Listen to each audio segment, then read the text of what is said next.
proposés par les gouvernements, de sorte à transmettre cet état des lieux scientifique avec rigueur. Donc chaque conclusion est associée à un degré de confiance et avec transparence, donc on peut trouver très rapidement les publications et les éléments étayant chacune des conclusions.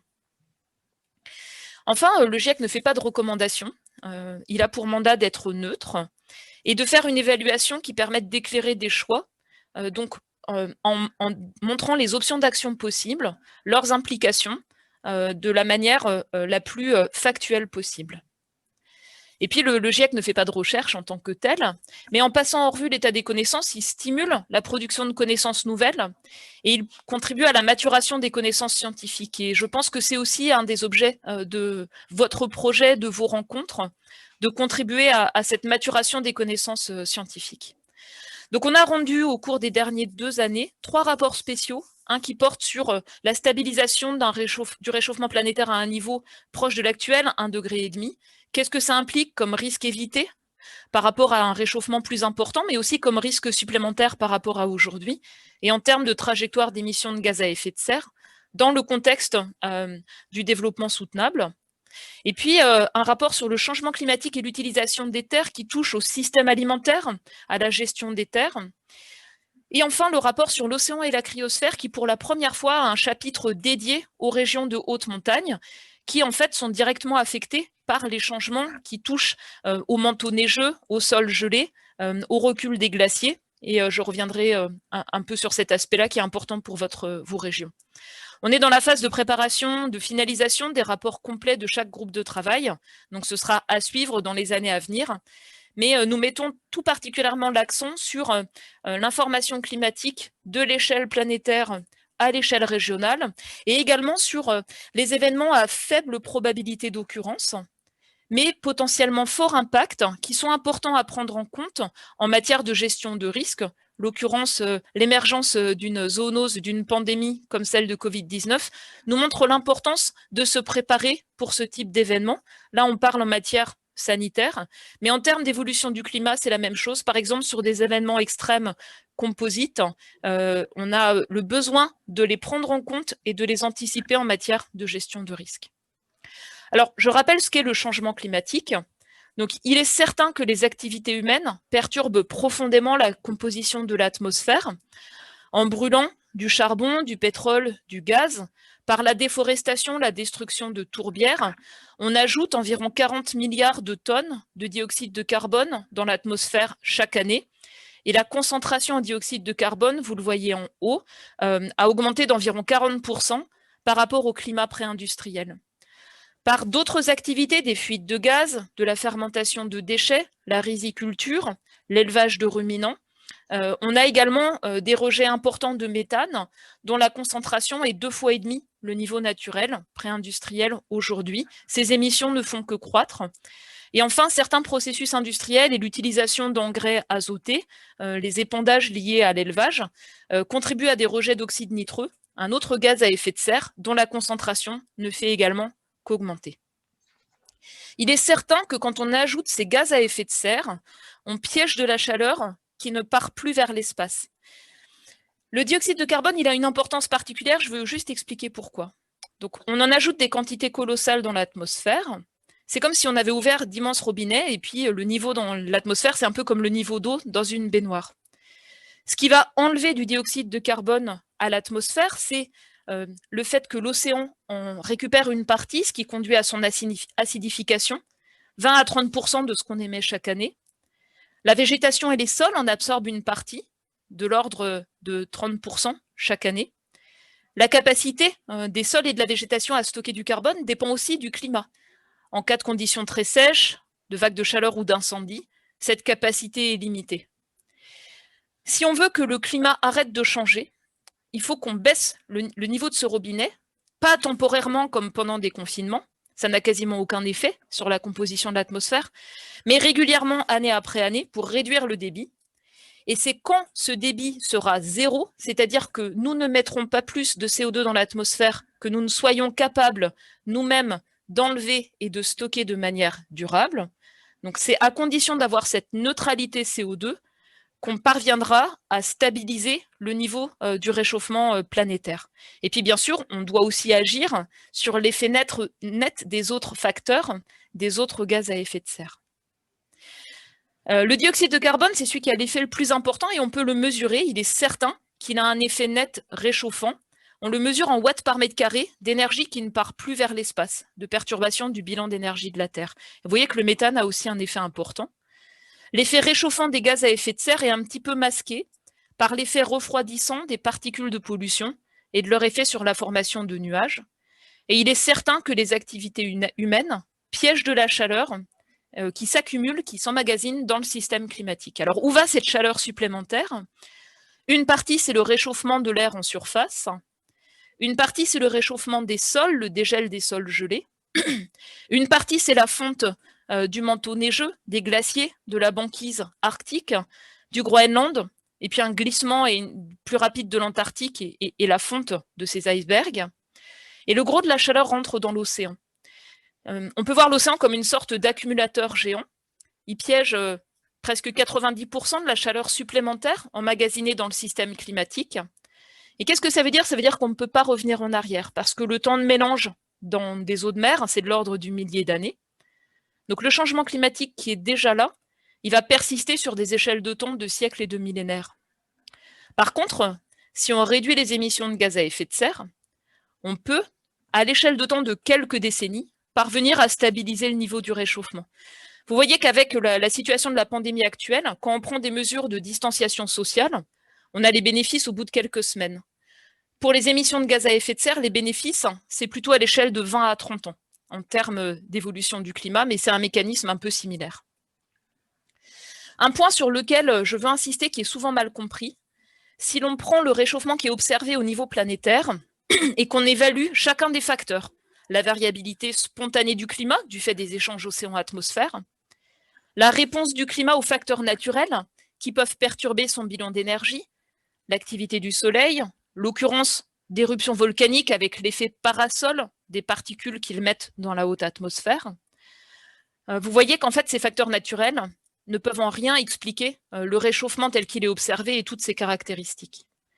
Si l'on prend en compte les conséquences des activités humaines qui perturbent le bilan d'énergie de la Terre, ces activités humaines expliquent l'intégralité du réchauffement observé. Notre meilleure estimation, c'est que 100% du réchauffement planétaire observé est dû aux conséquences des activités humaines avec une plage d'incertitude de l'ordre de 20%. Donc les tendances, c'est cette perturbation du bilan d'énergie de la Terre à l'échelle de plusieurs décennies, mais à cela se superpose, d'une année à l'autre, la variabilité naturelle du climat. C'est aussi le cas en France, c'est plus important à l'échelle régionale, bien sûr. Et puis quand le climat change, la météo change. Donc vous avez par exemple la distribution des températures. On peut imaginer que c'est les mois de novembre il y a une trentaine d'années, la valeur moyenne, les jours particulièrement froids, les jours particulièrement doux. Et quand le réchauffement se décale en moyenne, vous avez moins d'événements extrêmes froids. Les événements extrêmes chauds qui étaient rares deviennent fréquents. Et il y a des records de chaleur qui sont battus. Donc c'est une des conséquences directes du réchauffement d'avoir une augmentation des records de température, aussi bien au-dessus des continents qu'au-dessus de l'océan. Et le changement climatique se manifeste par un ensemble d'aspects, donc un réchauffement des températures au-dessus des continents et à la surface des mers, mais aussi une augmentation des records de chaleur, une augmentation de l'intensité des pluies torrentielles, parce qu'une atmosphère qui se réchauffe de 1 degré peut contenir jusque 7% de vapeur d'eau en plus. On l'observe déjà dans le sud-est de la France, une augmentation des records de pluviométrie, et on l'observe dans de nombreuses régions du monde. Une augmentation également de la sévérité des surfaces touchées par les sécheresses et de leur durée, en particulier tout autour de la mer Méditerranée. Une augmentation des conditions météorologiques favorables aux incendies de forêt, donc sur des surfaces plus grandes, pour des durées plus longues et avec une intensité plus forte.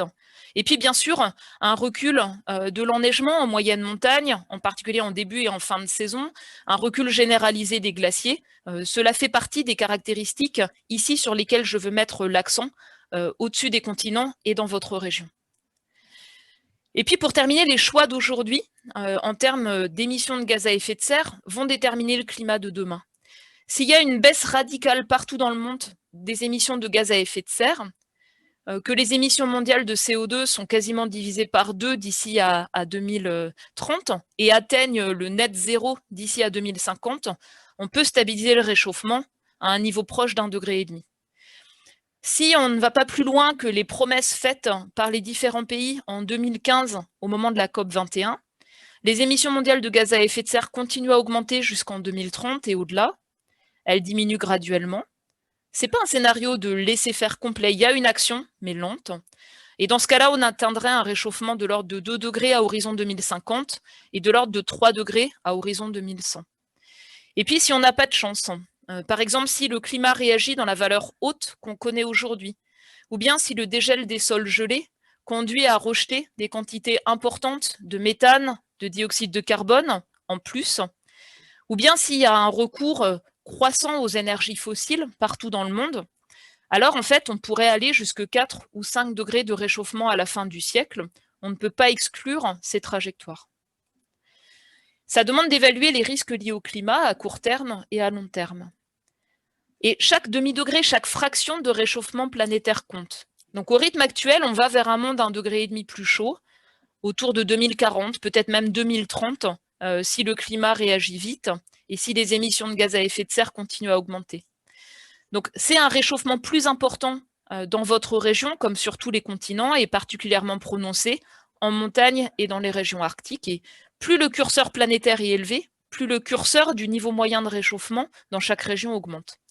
Les effets sont contrastés pour les changements de précipitations, une tendance à l'augmentation dans les saisons humides pour les régions froides ou humides, et au contraire une tendance à la diminution de la pluviométrie dans les saisons sèches et pour les régions sèches, avec un signal très clair autour de la mer Méditerranée, avec comme conséquence une augmentation du risque de sécheresse sur des surfaces plus grandes et plus intenses et plus longues, très nettes en France, pour chaque fraction de réchauffement supplémentaire. On a également, bien sûr, à mesure du réchauffement, une baisse de l'enneigement qui se poursuit, davantage de précipitations pluvieuses en hiver, ce qui peut augmenter le risque d'inondation, et une augmentation des records de précipitations qui peut aussi conduire à des difficultés sur la gestion de l'écoulement de l'eau. Donc, l'analyse des risques liés au climat, ce sont ces aléas, mais aussi l'analyse des vulnérabilités propres à chaque territoire, à chaque secteur, à chaque communauté, et puis bien sûr l'exposition également à ces aléas.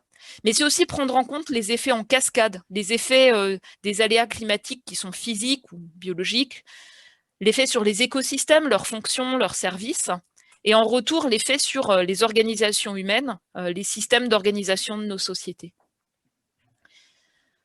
Le GIEC, en fait, fait une analyse vraiment à très grande échelle. Je la présente très succinctement ici. Entre un réchauffement d'1 degré, 1,5 degré ou 2 degrés, il y a des niveaux de risque qui augmentent. Il y a un certain nombre de points chauds qui ont été identifiés. Les régions de climat méditerranéen font partie de ces points chauds du réchauffement climatique, comme en témoigne le rapport récent spécifique du groupe d'experts sur la Méditerranée.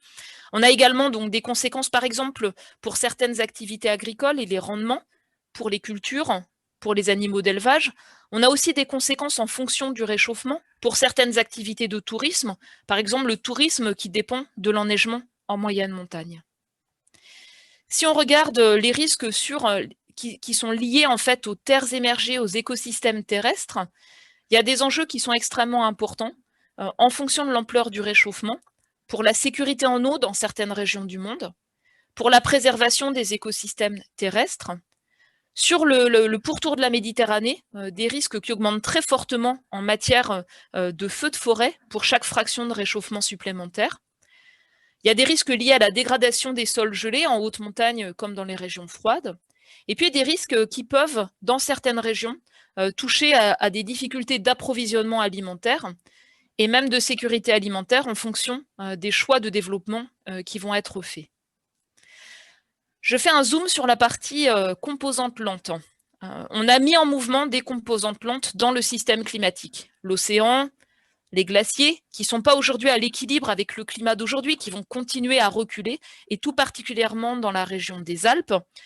Vous voyez que pour un scénario de forte baisse d'émissions de gaz à effet de serre, de réchauffement stabilisé autour de 2 degrés, on a un recul dans le monde généralisé des glaciers, c'est tout particulièrement le cas dans les Alpes, et ça va entraîner un pic d'eau dans les décennies à venir, quand les glaciers reculent le plus, et puis ensuite un moindre débit en eau pendant les saisons sèches du fait du recul de ces glaciers, et donc de la perte de la capacité de stockage de l'eau. C'est une des conséquences importantes qui souligne l'importance de la gestion intégrée de l'eau quand l'alimentation des cours d'eau dépend de l'enneigement et dépend du stockage d'eau sur les glaciers en haute montagne. Et puis bien sûr, l'océan, les glaciers, les calottes contribuent à la montée du niveau des mers, et celle-ci va se poursuivre dans tous les cas sur des siècles. Mais si on agit sur l'ampleur du réchauffement, on peut parvenir à limiter la vitesse de montée et donc donner plus de marge de manœuvre pour l'adaptation sur le littoral qui va concerner en 2050 1 milliard de personnes sur cette planète. Donc, qu'est-ce que c'est les questions sur l'action vis-à-vis du climat? C'est en fait de réfléchir autrement, d'entrer un climat qui va continuer à changer dans la prise de décision. C'est de construire des trajectoires qui à la fois permettent de limiter le réchauffement, mais aussi qui permettent de faire face à ces conséquences qui sont spécifiques à chaque territoire pour construire un développement qui soit résilient. Donc, en termes d'émissions de gaz à effet de serre, les conditions sine qua non, je l'ai déjà dit, c'est des fortes baisses d'émissions dans tous les secteurs et partout. Plus on tarde à agir, plus en fait on aura un réchauffement qui risque de dépasser certains niveaux. Et si on veut réussir à le stabiliser ou revenir en arrière, ça voudra dire d'être capable d'enlever de l'atmosphère des quantités colossales de dioxyde de carbone, de le stocker de manière durable. Et si on le fait par exemple en recourant à l'énergie de la biomasse, avec le captage et le stockage du CO2, ça peut exercer des pressions supplémentaires sur l'utilisation des terres et créer des risques importants en matière de soutenabilité un peu partout. Donc je termine parce que vous allez vous approfondir ces questions de transition, de transformation. Pour moi, les enjeux, c'est de penser à la fois l'adaptation à un climat qui change, la réduction de l'exposition, de la vulnérabilité et la réduction des émissions de gaz à effet de serre. Et c'est en ce sens qu'on aborde la question de transition dans tous les secteurs d'activité, l'énergie, la gestion des terres, l'agriculture, mais en fait les choix d'alimentation également, la réflexion par rapport aux villes et aux lieux d'habitation, la transformation des activités industrielles, et puis la mise en place d'infrastructures qui permettent ces transformations dans tous les secteurs. Il y a aussi une question qui est fondamentale, c'est celle de la maîtrise de la demande. Demande en énergie, demande en matériaux non renouvelables, demande en protéines animales. Et maîtriser la demande, ça permet en fait d'avoir des systèmes de production qui ne grossissent pas de manière incontrôlée, qui soient plus faciles à transformer. Et c'est une des conditions pour arriver à limiter le réchauffement climatique à un niveau bas. Et pour cela, il y a un ensemble d'aspects. Pour chaque option d'action, il y a une dimension de faisabilité par rapport au fonctionnement du climat, par rapport à l'eau, à la biodiversité, à d'autres aspects environnementaux, par rapport aux faisabilités technologiques. Et là, on voit émerger des solutions technologiques qui sont disponibles, qui n'étaient pas là il y a 10 ans ou 20 ans. Il y a des questions de faisabilité économique, évidemment.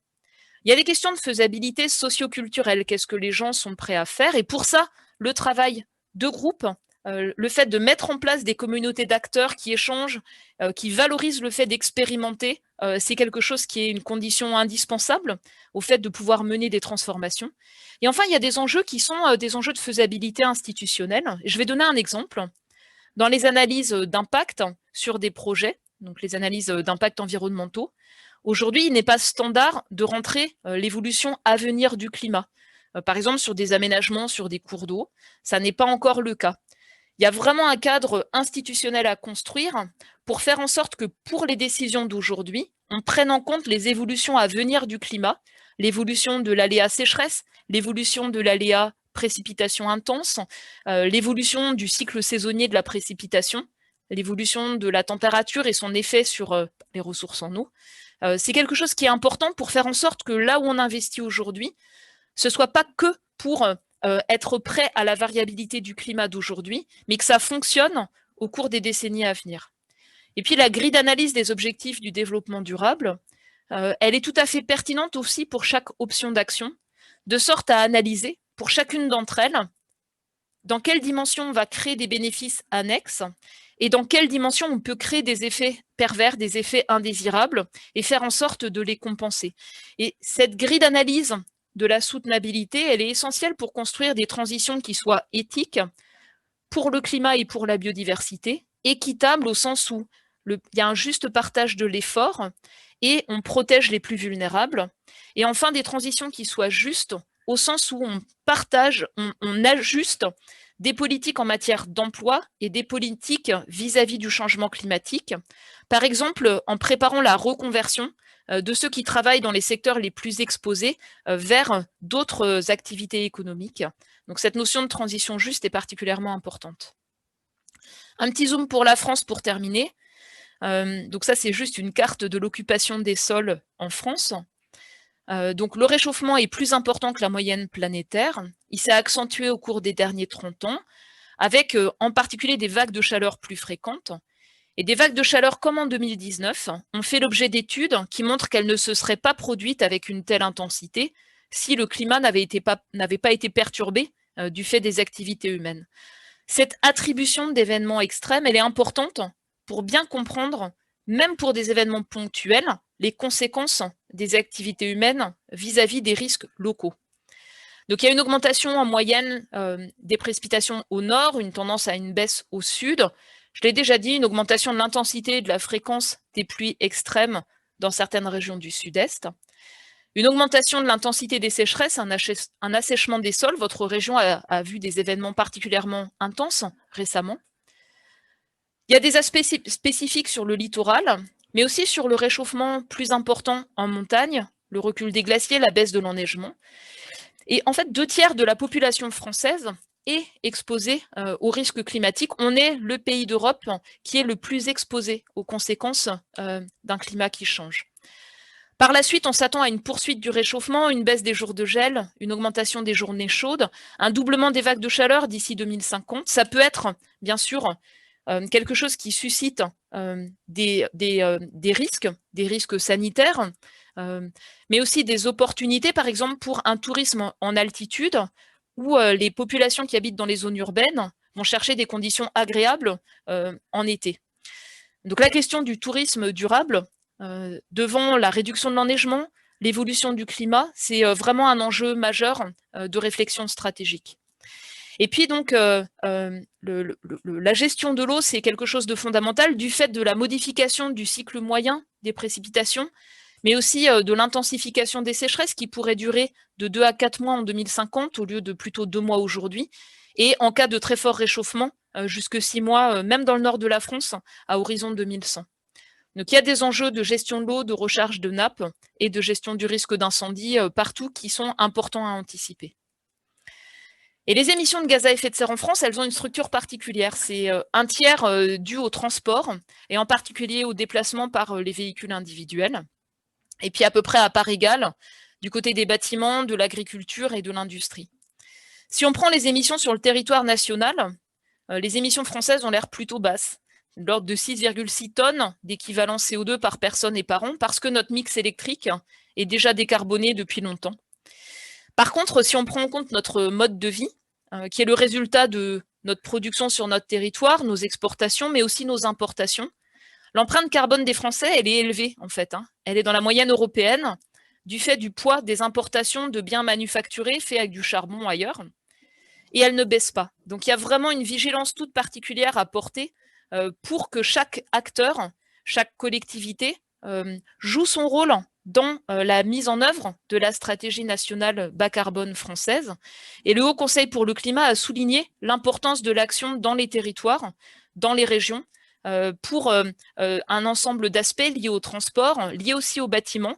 On vient de rendre un rapport hier sur les enjeux de rénovation thermique des bâtiments qui sont importants. Et puis, il y a besoin d'agir dans le secteur agricole. Il est vraiment à la croisée des choses. L'action pour l'adaptation, elle est essentielle pour la résilience de la production alimentaire. Mais il faut aussi engager de manière beaucoup plus importante les transformations de ce secteur pour qu'il contribue à la baisse des émissions de gaz à effet de serre. Si on regarde l'évolution des émissions de gaz à effet de serre en France, C'était une baisse de l'ordre de 1% par an entre 2015 et 2018.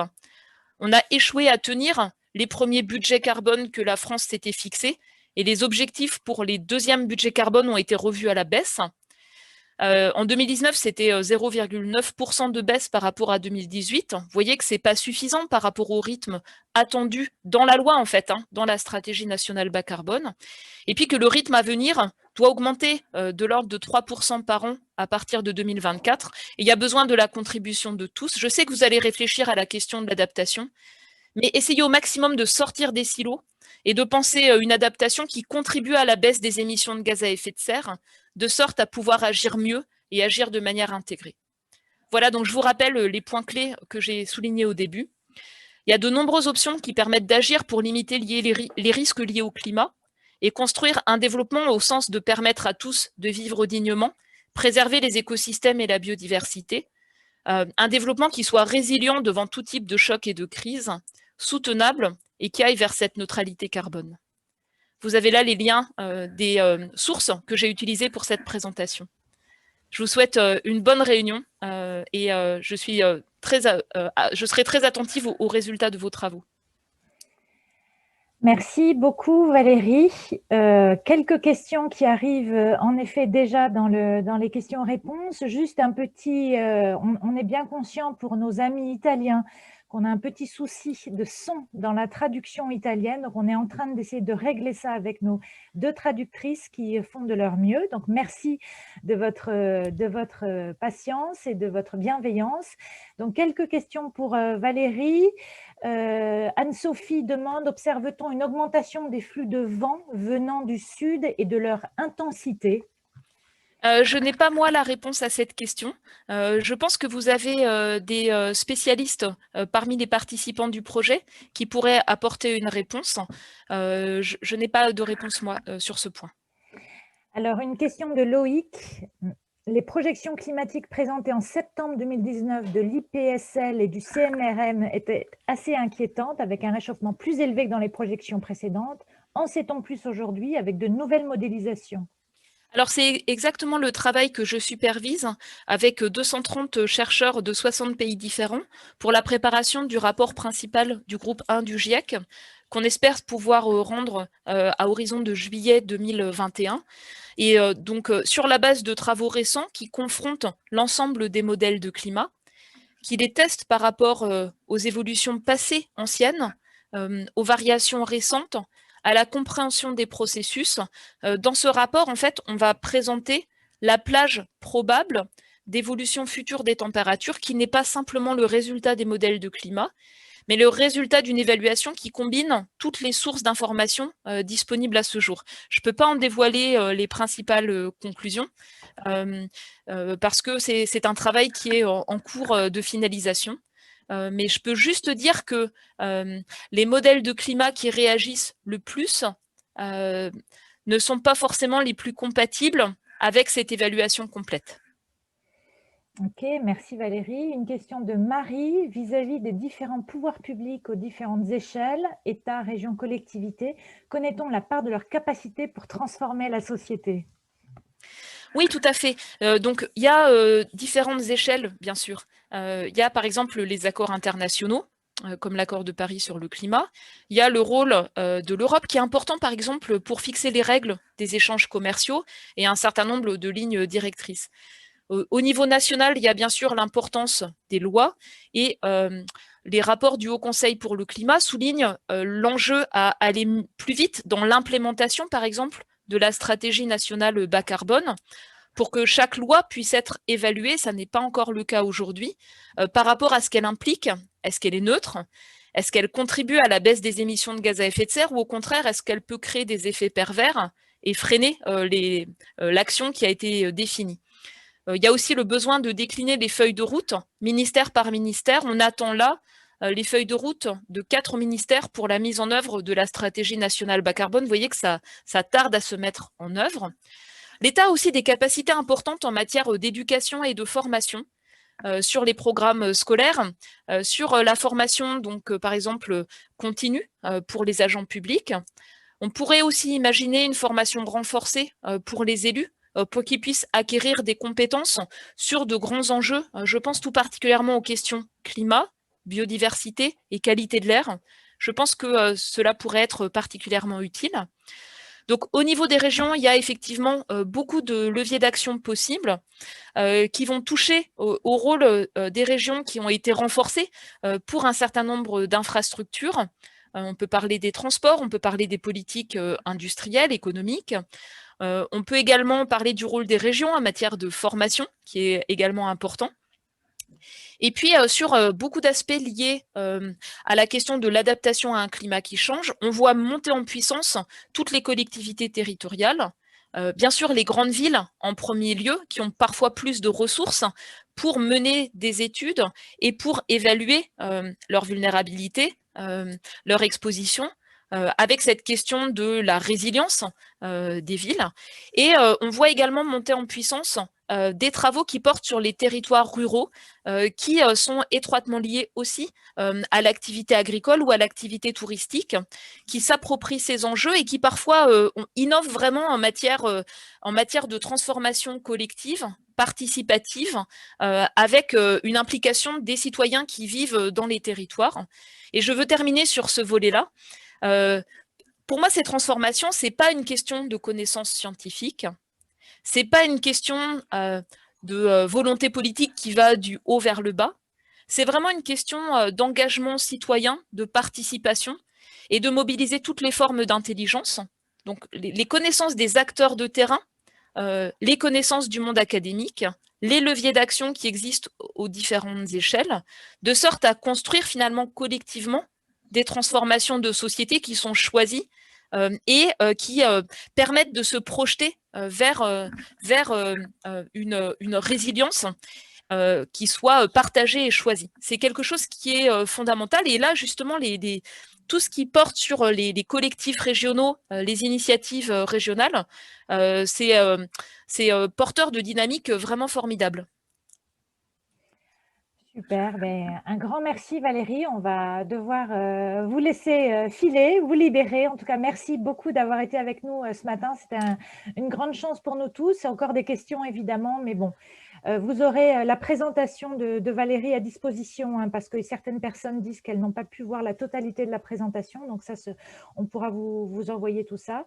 On va continuer avec notre table ronde. Merci Valérie, on vous souhaite une très bonne journée. Merci. Et je passe la